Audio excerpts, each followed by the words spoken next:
کوئی اس آگ کو برداشت نہیں کر سکے. ہم اللہ سے دعا کرتے ہیں کہ اللہ ہمیں لمحہ بھر بھی جہنم میں داخل نہ فرما. تو ہمیں دعائیں بھی کرتے رہنا چاہیے اور جہنم سے بچنے کا سامان بھی کرتا رہنا ہے. اب یہ درود پاک کی جو فضیلت ہے کہ نبی پاک جو مجھ پر درود پاک بھیجا، میں کثرت سے درود پاک پڑھتے رہنا چاہیے. یہ مل کر محبت کے ساتھ باواز بلند درود پاک پڑھ لیں. صلو علی الحبیب صلی اللہ تعالی علی محمد صلی اللہ علیہ وسلم. الحمدللہ ہم کوشش کرتے ہیں کہ قرآن پاک کے حوالے سے کچھ پیاری پیاری آیتیں سنیں اور اس سے جو میسج ہمیں ملتا ہے، جو پیغام وہ سب جانتے ہیں. قرآنی واقعات کو بھی ڈسکس کرتے ہیں اور پھر الحمدللہ اللہ نے جو مومنوں سے گفتگو کی ہے وہ آیتیں بھی ہم وقتاً فوقتاً شامل ہیں. آج قرآن پاک کا ایک بڑا تاریخی واقعہ ہم جانیں گے اور اس واقعے میں ہم سب کے لیے بہت کچھ سیکھنے. اللہ کریم قرآن مجید میں ارشاد فرماتا ہے اِنَّا بَلَوْنَاهُمْ كَمَا بَلَوْنَا أَصْحَابَ الْجَنَّةِ اذ اقسموا ليصرمنها مصبحين ولا يستثنون فطاف عليها طائف من ربك وهم نائمون. پارہ 29 ہے، 29واں پارہ ہے، سورہ قلب ہے، آیت نمبر 17 سے 19 ہے. ایک اور بڑی پیاری بات سمجھنی، دو آیت، یقین کریں دو آیتوں میں ایک ایسا واقعہ قرآن نے بیان کر دی اور اس میں اتنا کچھ ہمیں سکھا دیا گیا. اب آپ سنیں گے بیان تو آپ کو اندازہ ہو جائے گا، لیکن جو میں سمجھانا چاہ رہا ہوں کہ ایک دو آیتوں میں اتنا کچھ پتا چل جاتا ہے. تو اگر پورا قرآن کوئی انڈرسٹینڈ کرے 6600 سے زیادہ آیت، تو کتنے خزانے، کتنی نعمتیں، کتنی برکتیں ہمیں پتہ ہی نہیں ہے. قرآن میں خزانے کتنے ہیں، قرآن میں علم کتنا ہے، قرآن میں نور کتنا ہے، قرآن میں شفا کتنی ہے، ایکسپلور ہی نہیں کرتے نا. ہمارا قرآن سے تعلق ہے مگر ہمارا تعلق کیا ہے؟ قرآن کو چومنا ہے، قرآن کو گھر میں رکھنا ہے، قرآن خوانی کروانی ہے. انتقال کسی کا ہو جائے تو قرآن خوانی، نیا گھر لیا تو قرآن خوانی، نیا کاروبار لیا تو میں نہیں کہتا قرآن خوانی نہیں کروانی چاہیے، لیکن کیا قرآن صرف اسی لیے ہے کہ بس برکت کے لیے اس سے فائدہ؟ اندر کیا ہے اس کے وہ پتہ ہی نہیں. اچھا ایک تو پھر یہ بھی پرابلم ہے کہ جس کے گھر میں قرآن خوانی ہو وہ خود اس وقت بھی نہیں پڑھ رہا ہوتا، بچے پڑھ رہے ہوتے ہیں مدرسے کے. رسم بن گیا ہے قرآن پڑھنا. یہ خزانہ ہے، اس کے جتنا غوطہ لگائیں گے اتنے موتی ملے. ہمارا تعلق وہی ہے نا، وہ جو میں نے کئی بار یہ واقعہ سنا ہے کہ بوڑھی خاتون تھی، بیمار تھی اور اس نے بڑے پیسے جمع کر کے اپنے بیٹے کو بیرون ملک بھیج دیا. اور جاب کرا، پیسے کما، میرا بھی علاج ہو جائے گا، گھر بھی بنا لوں. بچہ گیا، بچے سے پیار بڑا کرتی تھی، بچہ بھی ماں سے بڑا پیار کرتا تھا. بوڑھی ماں تھی، غریب تھی، جتنے پیسے سارے بچے پہ لگا دیے. تھوڑے عرصے بعد بچے نے خط بھیجا، ماں نے خط دیکھا کہ ولایت سے بیرون ملک سے خط آیا، چوما اور رکھ لیا. ماں کو پڑھنا تو آتا تھا. اگلے مہینے پھر خط آیا، ماں نے پھر چوما، پھر رکھ لیا. ہر مہینے خط آتا رہا، ہر مہینے چومتی رہی، اپنی دراز میں رکھتی رہی، مگر پیسے تھے نہیں. بیماری بڑھتی گئی، غربت بڑھتی گئی. ماں کا انتقال ہوا تو جو صفائی کرنے کے لیے آس پڑوس سے خواتین آئیں، دراز کھولی تو بہت سارے لفافے تھے. یہ وہی لفافے تھے جو ہر مہینے بیٹا بھیجتا. جب ان لفافوں کو کھولا گیا تو ہر لفافے کے اندر منی آرڈر، ہر لفافے میں بچے نے ماں کے لیے پیسے بھجوائے تھے، چیک بھجوایا تھا، پے آرڈر بھجوایا تھا. ماں کو پڑھنا ہی نہیں آتا تھا، چومتی تھی بس، خزانہ اندر رہ گیا. اگر یہ سارے پیسے کیش ہو جاتے تو اچھی جگہ علاج بھی کروا لیتی، شاید گھر ور بھی اچھا کر لیتی، لیکن پڑھنا نہیں آتا تھا. محبت بڑی تھی. کچھ ایسا ہی معاملہ نہیں قرآن کے ساتھ ہم گھومتے ہیں آنکھوں سے لگا. اندر کیا ہے، اللہ نے کیا فرمایا ہے، ہمارے لیے میسج کیا ہے، اس کے بارے میں احساس ہی نہیں. ایسا بھی نہیں کہ بہت مشکل ہے. ہاں اگر آپ کوئی کہے جناب قرآن تو عربی میں ہے، ہم کہاں سے سیکھیں؟ علماء نے ترجمہ تفسیریں کتابیں لکھ، تھوڑا ٹائم تو نکالیں. ماشاءاللہ دعوت اسلامی والے تو پکار کر کہتے ہیں آؤ بھائی ہمارے مدرسے میں آدھا گھنٹے کے رات کو آ جائیں، صبح آ جائیں، امام صاحب بیٹھے ہو، قرآن سکھا پڑھنا تو شروع اور پھر دیکھیں کتنا سیکھنے انشاءاللہ. بلکہ اب تو ہماری تفسیر قرآن آڈیو میں موجود ہے، آپ سننا شروع کر دے کر پڑھ نہیں سکتے، سب فری ہے. بٹ بات یہ ہے کہ اسی موبائل سے دنیا بھر کی ویڈیوز دیکھنی ہے، اسی موبائل سے دنیا بھر کی ریلز دیکھنی ہے، تھوڑا سا وقت نکال کر تفسیر قرآن نہیں. تو پھر قصور کس کا ہے؟ ہم اپنے ساتھ زیادتی کر رہے ہیں. اب آئیے میں آتا ہوں قرآن پاک کے یہ خوبصورت اور عبرت انگیز، بہت ہی زیادہ جس کو کہتے ہیں نا بندے کو ہلا دیتا ہے، اگین ود ان 2 آیات. اچھا اب کیا فرمایا اللہ کریم نے قرآن میں؟ اس کا ترجمہ پہلے سمجھتے ہیں. بے شک ہم نے انہیں جانچا. ترجمہ کون سا ہی ہے؟ بڑا آسان ترجمہ قرآن کنز العرفان. ٹھیک ہے، بے شک ہم نے انہیں جانچا جیسا باغ والوں کو جانچا تھا، جب انہوں نے قسم کھائی کہ ضرور صبح ہوتے ہی اس باغ کو کاٹ دیں گے، اور انشاءاللہ نہیں کہہ رہے تھے تو اس باغ پر تیرے رب کی طرف سے ایک پھیری کرنے والا پھیری کر گیا جبکہ وہ سو رہے تھے. اب یہ تو ہو گیا ان 2 آیتوں کا ترجمہ. اب اس کے پیچھے جو تفسیر ہے کہ یہ کیا معاملہ تھا، تو علماء کرام ان آیات کی تفسیر میں فرماتے ہیں کہ یمن کا ایک شہر ہے جس کا نام ہے صنعا. ٹھیک ہے، اس شہر کا رہنے والا ایک شخص بڑا نیک تھا اور بڑا سخی بھی تھا. اس کے پاس ایک خوبصورت باغ تھا.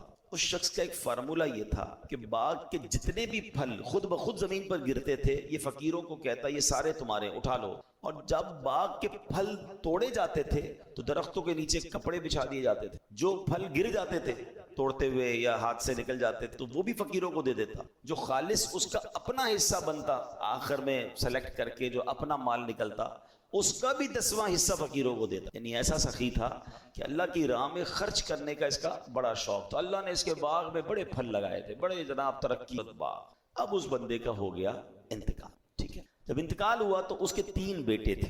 بیٹے تھے کنجوس, باپ تھا سخی, بیٹے تھے کنجوس. تو اب انہوں نے سوچا ہمارے والد اکیلے اتنی سخاوت کر لیا کرتے تھے, فقیروں کو اتنا مال دینے کے بعد بھی ان کا مال بچ جاتا تھا, مگر اب تو ہم 3 ہیں نا, 3 فیملیز ہیں, ہمارے بچے ہیں, ہماری تو اور مال کی ضرورت ہے نا.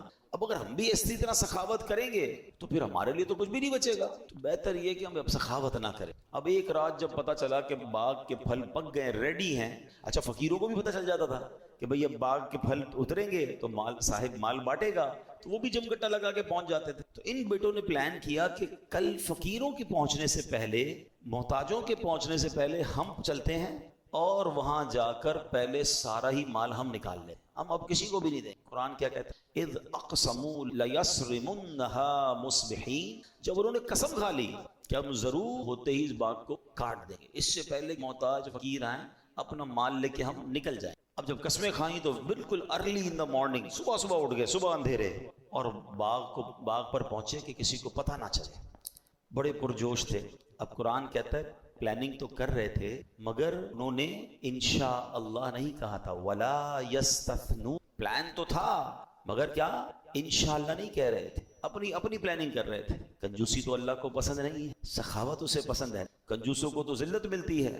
اب کیا ہوا, اتنے پرجوش تھے کہ صبح جلدی اٹھے اور راستے میں ایک دوسرے کو پتہ کیا کہہ رہے تھے, وہ بھی قرآن بتا رہا ہے, اللہ یدخلنها اليوم علیکم مسکین, کہ ہرگز آج کوئی مسکین تمہارے باغ میں نہ آنے پائے. یعنی غریبوں سے نفرت, ان کو نہیں آنے دینا ہے, سارا مال ہم سمیٹ کے نکل جائیں گے. اچھا جناب جلدی چلیں.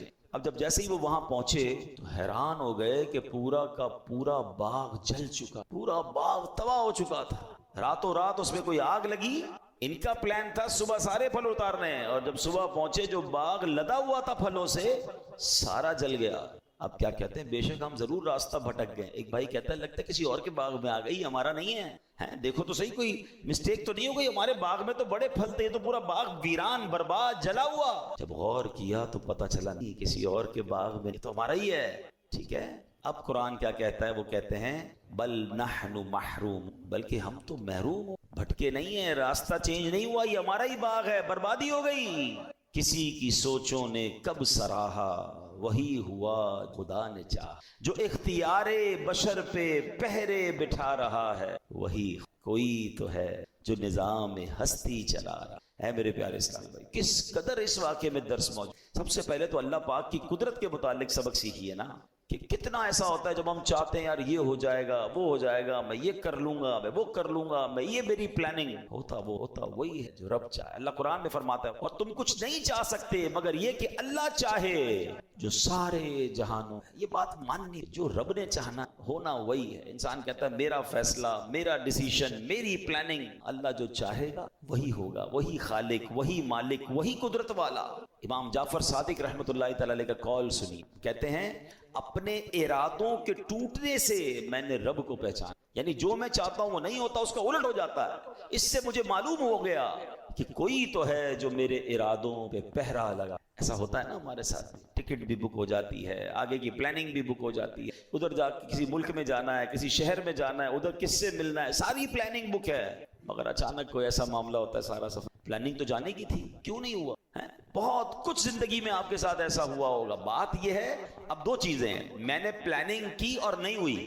اب ایک طریقہ تو یہ چیخنا شروع کر دوں, چلانا شروع کر دوں, کوسنا کسی کو شروع کر دوں. دوسرا اس پورے واقعے سے عقل مندی یہ ہے کہ سبق لوں کہ یہ میرے رب کا فیصلہ ہے. اپنی اوقات پتہ چلنی چاہیے. پنجابی بھی کہتے ہیں لگ پتہ جانا چاہیے کہ میں کچھ نہیں ہوں, میرا رب سب کچھ. ایسے موقعوں پر مزید اللہ کی قدرت کو جاننا چاہیے، عاجزی اختیار کرنی چاہیے، اور پھر دل کو مطمئن بھی کرنا چاہیے کہ نہیں ہوا تو یہی بہتر۔ حضرت امام اعظم ابو حنیفہ رحمۃ اللہ تعالی علیہ کتنے بڑے بزرگ ہیں، کہتے ہیں خدا کے وجود کی، کسی نے ایک سوال کیا خدا کے وجود کی دلیل دیجئے، بتائیے خدا ایگزسٹ کرتا ہے، خدا موجود ہے؟ فرمایا آدمی چاہتا ہے میرے گھر بیٹا پیدا ہو مگر بیٹی پیدا ہو، اس سے پتہ چلتا ہے کہ جس کا ارادہ، جس کی مرضی اس دنیا پر نافذ ہے وہی۔ ارادے بہت ہیں، پلاننگ بہت ہے، مگر ہمارے ارادوں سے الگ چیز ہو جاتی ہے۔ یہ تو بتا رہا ہے تمہاری نہیں، اس دنیا میں ہے، خالق ہے، مالک ہے، بلکہ دنیا کا مالک ہے۔ ابھی حال ہی کی بات ہے، کسی ملک کا ایک شخص تھا جو خود کو ملک الارادہ، مرضی کا بادشاہ کہتا تھا، مسلمان تھا بیچارہ۔ کیا ہوا بیچارے کو؟ پھیپڑوں کا کینسر ہوا، اس کا انتقال۔ جو ہوتا نا میں کر و فر، میرا فیصلہ، میرا ڈیسیشن، میری پلاننگ، سب کچھ جناب طے ہے، کچھ بھی نہیں چینج ہوگا۔ یہ نا پلاننگ کرنا چاہیے مگر انشاءاللہ بھی کہتے رہے، اور ساتھ ذہن میں بھی یہ بات رکھے رب نے چاہا تو ہوگا۔ سبحان اللہ، زمین میں اللہ پاک کی مرضی نافذ ہے، حکم صرف اسی کا چلتا ہے، وہ غالب ہے۔ قرآن کریم میں اس نے کیا فرمایا؟ وَهُوَ الْقَاهِرُ فَوْقَ عِبَادِهِ، وہی اپنے بندوں پر غالب ہے۔ غرض یہ کہ بات ہمیں اپنے ذہن میں بٹھانی چاہیے کہ اس دنیا میں مرضی صرف اللہ پاک کی چلتی ہے۔ ہمیں چاہیے کہ طاقت، عہدے، مال و دولت وغیرہ کے غرور میں نہ آیا کریں، اللہ پاک کے حضور سر جھکا کر رکھے۔ ان باغ والوں کا جو بڑا عیب کیا بیان ہوا، پوشیدہ اسباب جن کی وجہ سے باغ تباہ ہو گیا، ان کا ایک عیب یہ تھا ولا یستثن، انشاءاللہ نہیں کہہ رہے تھے، انہوں نے اپنے آپ پر بھروسہ کیا، تو کیا ہوا؟ باغ جل گیا، سب تباہ ہو۔ لولا تسبحون، تم تسبیح کیوں نہیں کرتے؟ اے میرے پیارے اسلامی، اللہ کا نہیں، اللہ کی مرضی پر یقین ہونا چاہیے۔ اللہ اکبر۔ یہاں ایک اور میں آیت آپ کے سامنے پیش کروں، اور یہ آیت اتنی کمال کی ہے، اگر کسی دن سمجھ آ جائے نا تو زندگی میں جو کام نہیں ہوتے، جس کی وجہ سے ہم ڈپریشن کا شکار ہو جاتے ہیں، کنفیوز رہتے ہیں، پریشان رہتے ہیں، یار یہ کیوں نہیں ہوا، اتنی پلاننگ تھی، اتنی تمنا تھی، اور بندہ بعض اوقات مایوسی کی طرف چلا جاتا ہے۔ میری قرآن پاک کی جو سب سے فیوریٹ آیات ہیں، it is one of the most favourite, اور اس کے جو ترجمہ آپ پڑھو گے تو آپ کی بھی پسندیدہ ہو جائے، کیونکہ زندگی گزارنے کا اس میں طریقہ مل جاتا ہے، اپنے دل کو بڑی تسلی مل جاتی ہے۔ اللہ قرآن مجید میں ارشاد فرماتا ہے وَعَسَىٰ أَن تَكْرَهُوا شَيْئًا وَهُوَ خَيْرٌ لَكُمْ وَعَسَىٰ أَن تُحِبُّوا شَيْئًا وَهُوَ شَرٌّ لَكُمْ وَاللَّهُ يَعْلَمُ وَأَنْتُمْ لَا تَعْلَمُونَ۔ اللہ قرآن میں فرماتا ہے اور قریب ہے کہ کوئی بات تمہیں ناپسند ہو۔ ہم کہتے ہیں یہ نہیں ہونا چاہیے، بیٹی نہیں ہونی چاہیے، ماذ اللہ لوگ بیٹی کو برا سمجھتے ہیں، بھائی بیٹی تو رحمت ہے، چلے اس کے علاوہ بھی زندگی بہت ساری چیزیں جو ہمیں پسند نہیں ہوتی۔ اللہ فرماتا ہے قریب ہے کہ کوئی بات تمہیں ناپسند ہو، حالانکہ وہ تمہارے حق میں بہتر ہو، تم اس سے برا سمجھ رہے ہو، بعد میں پتہ چلتا ہے ہاں یار یہ تو میرے لیے بہتر تھا۔ ایسا کئی بار آپ کے ساتھ ہوا ہوگا کہ کوئی چیز ملی یا کوئی آپ کے بارے میں فیصلہ ہوا، آپ نے بڑا واویلا مچایا، بڑا افسوس کیا، تھوڑے عرصے بعد پتہ چلا یار میرے لیے تو یہی بہتر۔ آگے قرآن کہتا کیا؟ وَعَسَىٰ أَن تُحِبُّوا شَيْئًا وَهُوَ شَرٌّ لَكُمْ، اور قریب ہے کہ کوئی چیز تمہیں پسند آئے حالانکہ وہ تمہارے لیے حق میں ہے۔ بعض اوقات کہتے ہیں یار مجھے یہ پسند ہے، یہ نہیں ملتی تو دل ٹوٹ جاتا ہے، اچھا پسند ہے تو حرام طریقے سے حاصل کر رہے ہیں، نہیں ملی کوئی بات نہیں، کیا پتہ یہی میرے لیے بری ہو، اور ہوتا ہے ایسا۔ لیکن اگلی جو آیت کا جز ہے نا وہ ادھر اللہ کرے نقش ہو جائے۔ اللہ فرمائے اللہ یعلم وانتم لا تعلمون، اللہ جانتا ہے تم، یہ بات سمجھ لیجئے، ہم نہیں جانتے ہمارے لیے کیا بہتر ہے، ہم اللہ سے یہی کہیں نا اللہ تو جانتا ہے، ہمارے لیے بہتر فیصلہ ہمیں بہتر عطا فرمائے، اور جو رب عطا فرمائے اس پر یقین، اس پر اطمینان، اس پر سکون ہونا چاہیے، اللہ کا فیصلہ ہے۔ جس دن آپ کو یہ فیصلہ اور یقین مل گیا نا، ان باغ والوں نے پلاننگ کی تھی غریبوں کا حق یا غریبوں میں جو سخاوت تھی، جو بانٹتے تھے، اس سے انہیں محروم کرنے کی، اور پھر انشاءاللہ بھی نہیں کہا، اپنی پلاننگ کرتے رہے اور سب برباد۔ ہمیں اچھا سوچنا چاہیے، بہتر سوچنا چاہیے۔ یہاں قرآن پاک کی ایک اور آیت جو ہم ہر روز ہی پڑھتے ہیں، اس سے بھی سیکھنا ہے، اور وہ آیت کیا ہے؟ ایاک نعبد ہم تیری ہی عبادت کرتے ہیں اور تجھ سے ہی مدد چاہتے ہیں۔ آیت کس حصے میں کیا تربیت کی گئی کہ میں ختم کریں اپنے، ہم دنیا میں مالک نہیں محتاج ہیں، اپنی اسی محتاجی کو دل و جان سے تسلیم کر لینا ہی بندگی ہے۔ جب بندہ دل کی گہرائی سے یہ تسلیم کرتا ہے نا کہ میں محتاج بے بس بندہ ہوں، اب اس پر لطف و کرم کے دروازے کھلیں، اب اس پر بارش، کیونکہ پہلے یہ ایکسپٹ کرنا ہوتا ہے میں سب کچھ ہوں، نہیں میں کچھ بھی نہیں، میں محتاج، مالک تو سب کچھ ہے۔ ایاک نعبد و ایاک نستعین میں بندگی کا پیغام ہے، تیری ہی عبادت کرتے ہیں مولا، تجھی سے مدد چاہتے ہیں۔ یعنی کس طرح کہیں کہ اللہ ہاتھ پاؤں تو نے دیے، مگر تیری مدد ہوگی تو ہاتھ پار چلا پاؤں، ہیں مولا میرے پاس پاؤں تو نہیں دیے ہیں مگر میں جب تک نہیں چل سکتا جب تک تیری مدد نہیں ہوگی. نہیں دیکھے پاؤں والے؟ پاؤں ہیں جسم میں چل نہیں پا رہے, ہاتھ ہیں جسم میں اٹھا نہیں پا رہے. بھائی باڈی میں تو لگے ہوئے ہاتھ مگر ہاتھ کام نہیں, انگلیاں بند نہیں ہو رہی ہیں, پکڑ نہیں پا رہے ہیں, پیر ہے چل نہیں پا رہے. پتہ چلا پیر کمال نہیں ہے, اللہ کی طرف سے توفیق ہوگی, مدد ہوگی تو پیر چلے گا. ہاتھ ہونا کمال نہیں ہے, ہاتھ میں رب کی طرف سے دی گئی طاقت ہوگی تو ہاتھ چلے گا نا. زبان منہ میں ایگزسٹ کرتی ہے لوگوں کے, جتنے گونگے بغیر زبان کے تھوڑی ہوتے ہیں. باڈی پارٹ ہے مگر بول نہیں پا رہے. مدد ہوگی, اللہ عطا فرمائے گا تو بندہ بول پائے گا. آنکھیں لگی ہوئی ہوتی ہیں, اندھے بغیر آنکھوں والے نہیں ہوتے, ان کی باڈی میں آنکھیں فکس ہیں. ہمارے جیسی آنکھیں, بعض اوقات تو یقین نہیں آتا یہ بندہ اندھا ہے, بالکل اچھی آنکھیں صاف ستھری نظر آ رہی ہیں اس کی آنکھیں, اچھا دیکھ بھی ہمیں رہا ہوتا ہے, ہمیں لگ رہا ہے ہمیں دیکھ رہا ہے مگر اس کو کچھ نظر نہیں. پتا چلا یہ بات اجاگر بار بار دل میں کرنی ہے, مولا سب کچھ دیا ہے تو نے مگر اس کا فائدہ مجھے جب پہنچے گا تو چاہے گا, تیری مدد ہوگی, میں محتاج. جب بندہ اس طرح رب سے کنیکٹ ہو جاتا ہے نا, اس طرح رب کی بارگاہ میں رجوع آتا ہے اور یہ ایکسپٹ کرتا ہے دل سے, ایاک نعبد و ایاک نستعین, تیری ہی عبادت کرتے ہیں, تجھی سے مدد چاہتے ہیں, ہم محتاج تو مالک. پھر دیکھو کیسے کرم کے دروازے کھلتے ہیں. لوگ اپنے آپ کو محتاج سمجھنے کے لیے تیار نہیں ہوتے. ہاں یہ بڑی گہری بات کر رہا ہوں, اللہ کے آگے میں نے پڑھا ہے, کتابوں پڑھا, ایسے لوگ بھی ایگزسٹ کرتے ہوں گے جو دعا مانگنے میں شرماتے ہیں. اتنا بڑا آدمی ہو کہ میں, لوگ کیا کہیں گے. اللہ کے آگے روتے نہیں ہیں, اللہ کے آگے گڑ گڑاتے نہیں ہیں, ان کو شرم آ رہی ہوتی ہے اپنے اسٹیٹس کو دیکھ کر. تف ہے کہ اگر تم دنیا میں کسی مرتبے پر پہنچ گئے اور احکم الحاکمین کے آگے سجدہ کرنے میں, گر گڑانے میں, محتاجی ماننے میں تمہیں تکلیف ہو رہی ہے, تیار ہو جاؤ, پھر بڑے محتاج بن جاؤ گے. ارے اس کے آگے تو سبھی محتاج ہیں نا. کون ہے کائنات میں جس کو رب کی مدد کی ضرورت نہیں ہے؟ اگر آج مرتبہ, عزت, شہرت, دولت, کوئی مقام, کوئی سٹیٹس ہے بھی میرے پاس تو دیا کس نے ہے؟ ہم تو یہاں یہ سمجھاتے ہیں کہ اپنے ماں باپ کے آگے کبھی مت کہا کرو میں بڑا آدمی ہو گیا. یہ بھی غلطی کرتے ہیں لوگ. اگر کوئی عزت مل جاتی, دولت مل جاتی, سٹیٹس مل جاتا ہے تو امی ابو کو کہہ رہے ہوتے ہیں بڑا افسر بن گیا ہوں, بڑا آدمی, اب ٹائم نہیں ہوتا, پتہ نہیں میرے آگے پیچھے کتنے لوگ ہوتے ہیں, کتنے ملازمین ہیں. نہیں, دنیا کے لیے آپ کچھ بھی ہو, ماں باپ کے آگے بچے بن کر ہی رہیں, ان کے پیر دبائیں. ہاں, ان کو یہ نہ کہیں میں بڑا ہو گیا ہوں, ان کا بچہ ہی ہوں میں, اور ان کو یہ احساس دلائیں کہ دنیا میں کچھ بھی بن گیا ہوں آپ کے قدموں میں, ہوں آپ کا بیٹا, ہوں آپ کا بچہ, تو عزت ملتی ہے نا, تو دعائیں ملتی ہیں. ماں باپ پہ بھی افسر ہی جھاڑیں گے, ماں باپ تو پھر بھی ماں باپ ہیں, وہ تو رب ہے نا. خالق کے کائنات کے آگے تو میں محتاج, میں کچھ بھی نہیں. ایکسپٹ کیا کرو, اللہ گر گڑا کر کہا کرو کہ اللہ جو کچھ ہوں تیری عطا سے ہوں, اور بندہ تیرا ہوں, محتاج تیرا. جس دن یہ کیفیت دل میں پیدا ہوئی نا کہ اللہ کے آگے بندہ سرنڈر کرتا نظر آئے, عاجزی کرتا نظر آئے, محتاجی کا اظہار کرتا نظر آئے, پھر دیکھو اس کی بارگاہ سے کرم کے کیسے دروازے کھلتے ہیں. یہ یاد رکھنا, پھر آپ دیکھیں گے انشاءاللہ. شعر ہے نا بڑا پیارا, ہم میں ہوں بندہ تو ہے مولا, کون ہے اپنا اس کے سوا, میں ہوں اس کا وہ ہے میرا جس نے بنایا اور مجھ کو پالا, یا اللہ میری جھولی. تو اللہ کی بارگاہ میں ہمیں یہ انداز اختیار کرنا. اب آتے ہیں اس بیان کے اگلے پارٹ کی طرف, اس واقعے کے اگلے پارٹ کی طرف. اس نیک شخص نے تو سخاوت کی, اس کو بھروسہ تھا اللہ پر کہ بانٹوں گا تو کم نہیں ہوگا. وہ بانٹتا تھا فقیروں کو, خوب باغ میں سے پھل دیتا تھا. مگر بچوں نے کیا سوچا, ابا تو بانٹتا تھا, ہم بھی بانٹیں گے تو کم ہو جائے گا. یہی تو شیطان وسوسہ دلاتا ہے نا. جب بھی آپ اللہ کی راہ میں خرچ کریں گے آپ کو شیطان کمی کا, تنگی کا وسوسہ ڈالے گا, کم ہو جائے گا.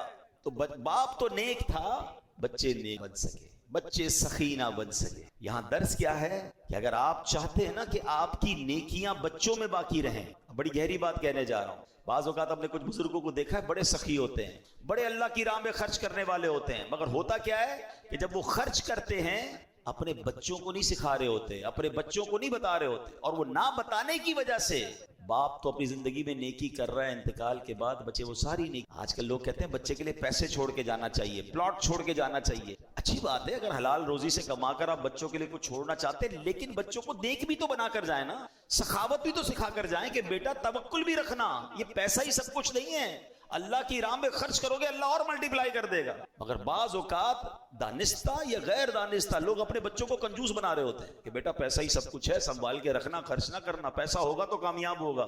یہ رانگ تعلیمات ہیں. اگر میں جتنے بزرگ مجھے سن رہے ہیں، اب خود سوچیں آپ نے سٹارٹ کہاں سے کیا تھا. بہت بڑی تعداد ہمارے یہاں وہ ہوتی ہے جو بہت چھوٹے پیسوں سے سٹارٹ کر کے آج اللہ نے بڑا بنا دیا. اللہ نے بنایا نا آپ کو، آپ پہلے سے تو پیسے والے نہیں تھے. بہت سارے یہاں مجھے وہ سن رہے ہوں گے جب ڈیفنس میں پیدا نہیں ہوئے ہوں گے، کسی چھوٹے علاقے میں رہتے تھے، اللہ نے ترقی دی، آپ ڈیفنس میں آ گئے. اب بچے ڈیفنس میں بڑے ہو رہے ہیں. مثال دے رہا ہوں، یہ پوری دنیا کے لیے مثال ہے. تو اب بچوں کو یہ نہ کہیں کہ بیٹا تم یہاں رہو گے تو ترقی کرو گے. بھائی آپ کے پاس تو کچھ نہیں تھا، کیسے ترقی کر لیا؟ اللہ چاہے گا تو غریب کو بھی امیر بنا دے گا.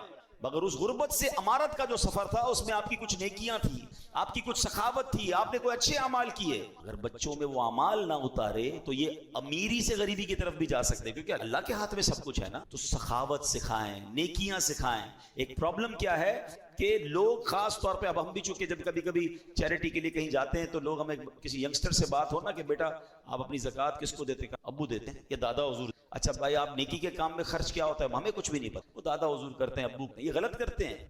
اگر آپ نوجوان نسل کو انوالو ہی نہیں کر رہے اپنی زکوٰۃ میں، نوجوان نسل کو، اپنے بچوں کو، اپنے پوتے پوتیوں کو بتا ہی نہیں رہے کہ آپ کہاں کہاں خرچ کرتے ہیں، کیسے حساب کرتے ہیں، تو جس دن آپ کا انتقال ہوا ان کو تو پتہ ہی نہیں ہوگا کتنا خرچ کرنا. ان کو لگے گا سارے پیسے ہمارے، کیوں خرچ کرنا ہے بھائی، کیوں زکوٰۃ دینی ہے، کیوں صدقہ دینا، کیوں خیرات دینی. یہ سارے نیکی کے دروازے بند ہو جائیں. یہی تو ہوا نا جو میں نے قرآنی واقعہ آپ کو سنایا کہ باپ سخی تھا، اولاد سخی نہ بنی، پورا باغ جل کر. بات یاد رکھیں، ہم نے غریبوں کو محنت کر کے امیر بنتے دیکھا، مگر بچوں کی اچھی تربیت نہ کرنے کی وجہ سے ان کے انتقال کے بعد ان بچوں کو پھر غریب ہوتے دیکھ. وہ غریب سے امیر بن گیا کیونکہ محنت کی تھی، اخلاص تھا، نیکی تھی، اللہ پر توکل تھا، دعائیں تھی، سخاوت تھی، اسٹرگل تھی. بچے تو سونے کا نوالا لے کے پیدا ہوئے، پیسے بھی ملے، تربیت بھی نہ ملی.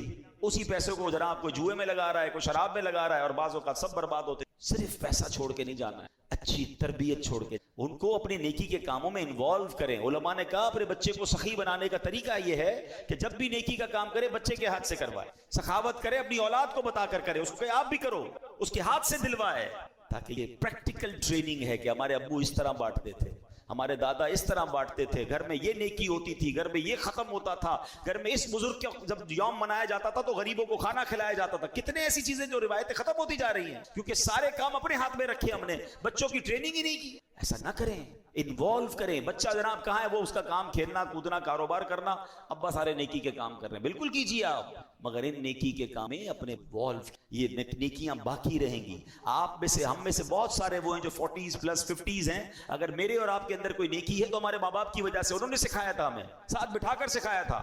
مگر ہمارا اور ہماری جنریشن کا گیپ ہے، ہم نہیں سکھا رہے، ہم ڈسکس ہی نہیں کر رہے ان چیزوں. یہ قرآنی واقعہ پکار کے کہہ رہا ہے کہ باپ سخی تھا، فقیروں کو بانٹتا تھا، بیٹوں کی غلط نیت بنی، وہ باغ جل کر راکھ ہو. تو یہ نہ کریں. اور اللہ کو سخی کتنا پسند ہے، سبحان اللہ. میں چند حدیثیں آپ کو سناتا ہوں تاکہ اللہ کی راہ میں خرچ کرنے کا جذبہ بیدار ہو. بہت خوبصورت میرے واقعہ سنیے توکل کی. دیکھیں بچوں کی ٹریننگ کیسے ہوتی ہے. ایک بزرگ تھے احمد بن حرب رحمۃ، انہوں نے اپنے بچے کی تربیت کیسے کی. وہ کیا کرتے تھے، انہوں نے بچوں کو توکل سکھانا تھا کہ اللہ پر بھروسہ کرنا. انہوں نے کہا بیٹا جب بھی بھوک لگے نا تو دعا کرنا، کسی اور سے نہیں مانگنا، اللہ سے مانگنا، یا اللہ کھانا چاہیے. اپنی زوجہ کو کہا جب بھی بیٹا دعا کرے نا، اس کے گھر میں اس نے پورا سمجھ دیوار میں سوراخ بنایا کہ پیچھے چپکے سے تم نے بیٹا اس سوراخ کے پاس جا کے ہمیں دعا کر دیا، اللہ بھوک لگی ہے. تھوڑی دیر بعد سوراخ سے اس کی ٹریننگ یہ ہونے لگی کہ جب بھی کوئی مشکل ہو اللہ سے مانگ. کئی مہینے گزر گئے، روزانہ ماں اس کو اسی طریقے سے کھانا دیتی جب وہ دعا مانگ. ایک دن اس کی ماں جو ہے گھبرا گئی اور اپنے شوہر کے پاس آئی کہ آج عجیب معاملہ ہوا. کہا کیا ہوا؟ کہتی آج وہ کھانے کا وقت تھا، بیٹا کا دعا کا ٹائم تھا، میں کہیں مصروف ہو گئی، میں دوڑی گئی کہ کھانا نہیں ملے گا تو کیا سوچے گا. تو میں گئی تو کیا دیکھتی ہوں، بیٹا کھانے کا. بیٹا کھانا کدھر سے ملا؟ اللہ نے دیا. کہاں سے ملا؟ کہ اسی سوراخ سے جہاں سے روز ملتا ہے. تو میں پریشان ہوں، میں نے تو کھانا نہیں رکھا، کھانا کیسے مل گیا؟